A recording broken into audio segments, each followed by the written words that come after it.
While the vice president is visiting Mexico today on the second leg of her trip, many Republicans, like Texas Senator John Cornyn, say she should be closer to the problem. Even the mainstream media is asking.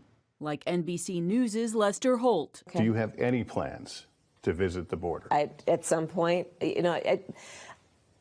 we are going to the border. We've been to the border. So this whole thing about the border, we've been to the border.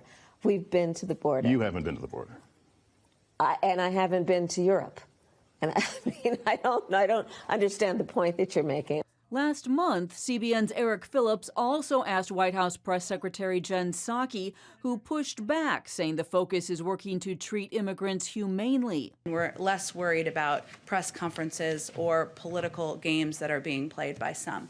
The Migration Policy Institute's Andrew Seeley tells CBN News he believes Harris sees her role as primarily diplomatic, preferring to let Homeland Security oversee the border, then added, "It's not possible to completely separate one from the other, and I suspect that the vice president will eventually have to engage more closely with border policy." Today, Harris met with Mexico's Manuel Lopez Obrador. We have a partnership, a long-standing partnership. They're talking vaccine sharing, economic and security issues, along with the root causes of migration.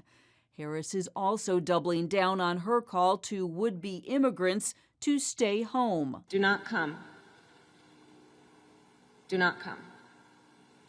The United States will continue to enforce our laws and secure our border. This despite pushback from her own party.